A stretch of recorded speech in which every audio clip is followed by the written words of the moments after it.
તો Kalpeshbhai, public speaking ક્લાસમાં હું સર્વ મિત્રો વતી તમને આવકારું છું અને અમારી સાથે તમે આ સ્કિલ શીખો એવી આશા સાથે હું આપણા ગુરુદેવ શ્રી વિરડિયા સાહેબને વિનંતી કરીશ કે હવે આપણને આશીર્વચનો આપશે.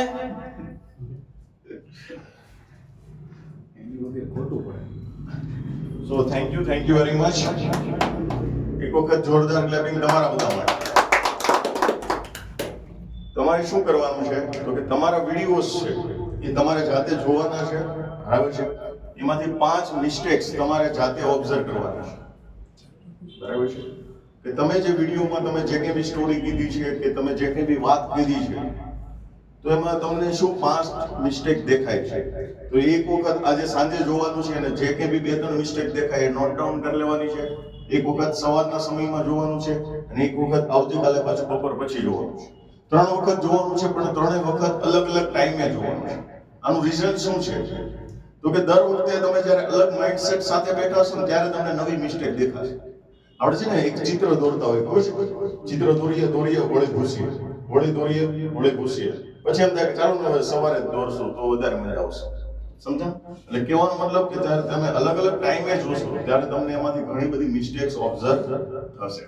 અને ત્યારબાદ આ મારો વિડીયો છે એ બી બધાએ લઈ લેવાનો છે અને હું કેવી રીતે બોલું છું એ તમારે ઓબ્ઝર્વ કરવાનું છે.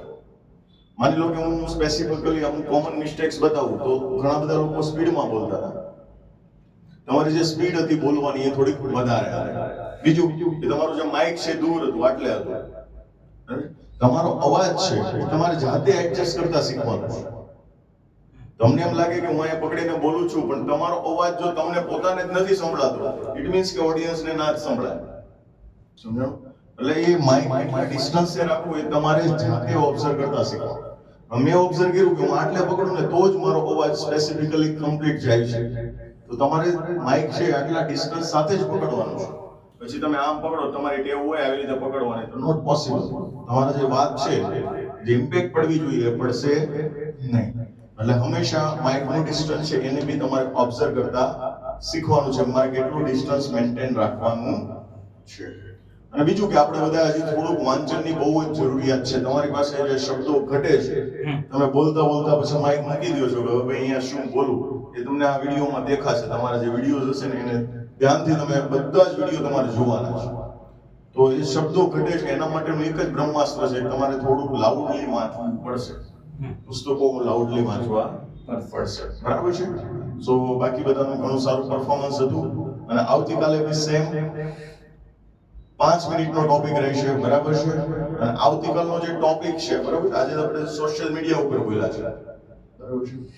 હવે જે સમાજમાં આવી કહેવાય કે ભાઈ બહુ જ ખરાબ દુર્ઘટનાઓ બની રહી છે, આપણે જે જોઈએ છીએ આજકાલ મીડિયામાં જોઈએ છીએ, બરાબર, રેપ કેસ છે કે ક્રાઇમ છે, તો આ ક્રાઇમ છે એને ઓછા કરવા માટે શું કરવું પડે?